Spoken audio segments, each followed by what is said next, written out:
I had not anticipated speaking to you in a national broadcast so soon after New Year's Day statement. But a troubling event has occurred concerning our territorial integrity that requires that I speak to you directly in full transparency and to keep you fully informed. As you're aware, Guyana has maintained an embassy in Venezuela accredited to the government. Equally, we have continued to welcome a Venezuelan embassy in Guyana accredited to our government. In other words, Guyana has scrupulously kept all official channels of communication open to the government of Venezuela. We have done so even as we pursued our right to request the UN Secretary General to refer to the International Court of Justice the long-standing contention with Venezuela over the 1899 arbitral award. At no time have we engaged in making any statements regarding the continuing inflammatory remarks emanating from the government and other parties in Venezuela, except to continue to affirm our nation's sovereignty and territorial integrity. We have always chosen a path of peaceful resolution of the Venezuelan issue with international law. It is therefore deeply disturbing that on January the 7th, the President of Venezuela, Mr. Nicolas Maduro, issued a decree claiming for Venezuela's sovereignty and exclusive sovereign rights in the waters and seabed adjacent to Guyana's coast west of the Essequibo River. I remind that sovereignty over this coast and the land territory to which it is attached were awarded to Guyana, then British Guyana, in the 1899 arbitral award, whose validity and legally binding character Guyana is confident the International Court of Justice will uphold unequivocally. Regrettably, by decreeing that the seas adjacent to the territory belong to Venezuela, at least two fundamental principles of international law have been violated.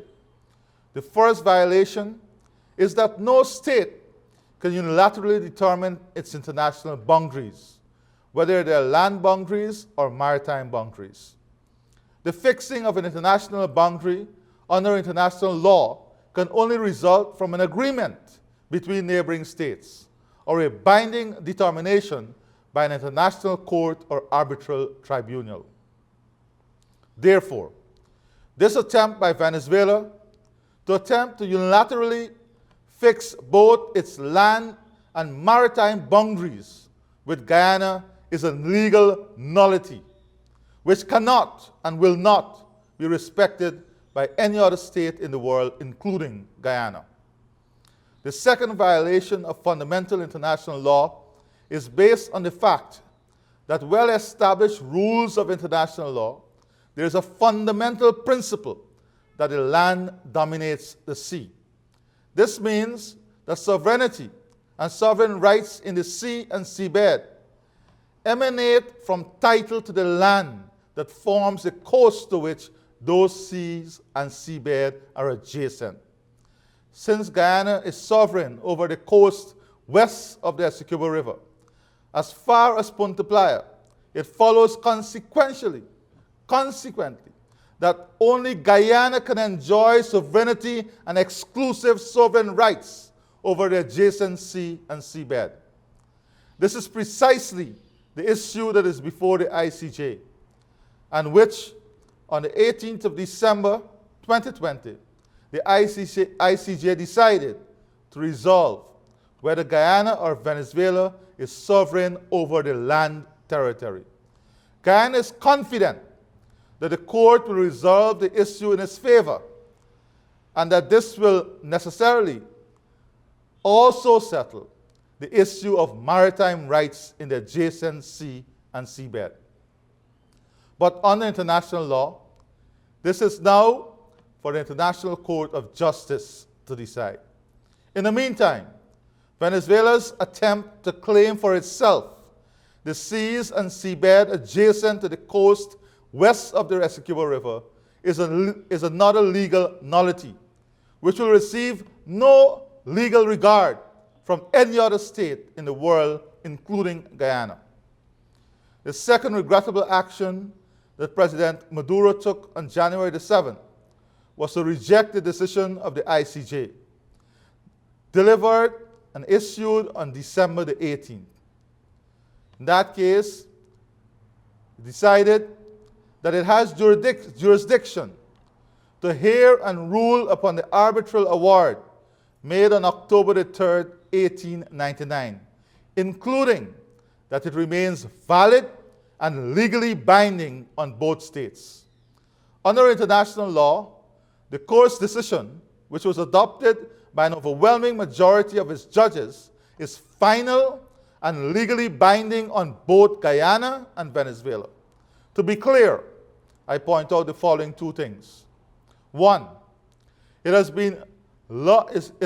long been a fundamental principle of international law that an international court, including the ICJ, has the competence to determine its own jurisdiction, as the ICJ did on December 18, 2020. Two, the United Nations Charter obligates all member states to comply with the obligations under international law, including as determined by the ICJ. In this connection, Venezuela does not have the right to reject the court's binding decision. What is more, its legal advisors would know that. To do so is a flagrant breach of its legal obligations and will not be accepted by the ICJ. The United Nations or any other body that upholds international law and its norms and practices. As President of Guyana, I express the hope that the Venezuelan government will reconsider its position and will decide to participate in the remainder of the proceedings before the ICJ, as the court decides upon the validity and binding character of the 1899 arbitral award and international boundary that it created. However, while I express the sincere hope, I also want to be clear that should Venezuela choose to boycott the ICJ's proceedings, it will not deter nor delay the court from adjudicating the case.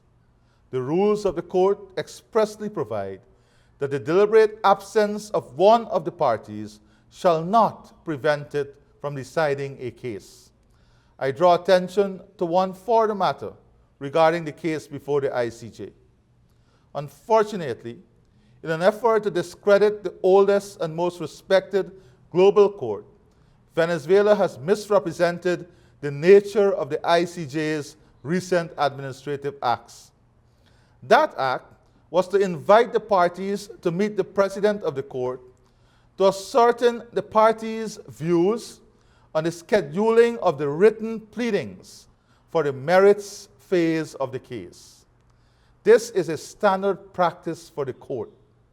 The purpose is for the parties to indicate how much time would be required for the preparation and submission of the Memorial of Guyana and Counter Memorial of Venezuela. This is the only issue to be discussed at this meeting. Therefore, it is inaccurate and misleading for Venezuela to state that the court has scheduled a hearing on the substance of the case without giving it sufficient time to prepare its case.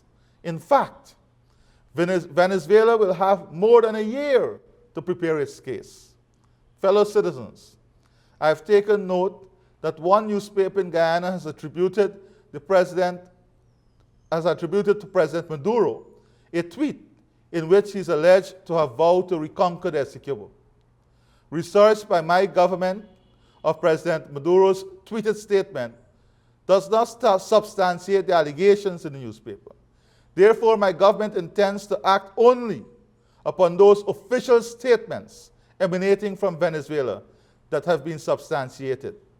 In this regard, earlier today, I instructed Foreign Minister Utod to summon the officer in charge of the Venezuelan embassy in Georgetown to the Foreign Ministry to express Guyana's deep concern about the decree issued last Thursday.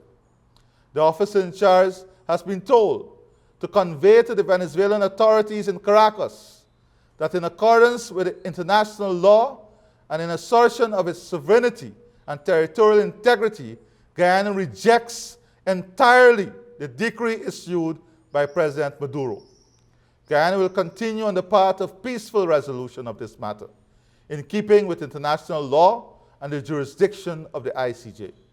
We urge our neighbor, Venezuela, to do the same. In the meantime, we are alerting the international community, including our sister states in CARICOM and in Americas, of the danger to international peace and security that is being threatened by the last Thursday Venezuela's decree, which violates fundamental principles of international law. My fellow citizens, we will continue our bipartisan and national approach to this matter, secure in the knowledge that the right and law are on our side. Be assured that my government and I personally will continue to keep you informed as any further developments take place in this matter. Guyana is our land, the land of Guyanese, one people, united and committed in our devotion to it. Thank you for listening. God bless Guyana. God bless the Guyanese people. Thank you.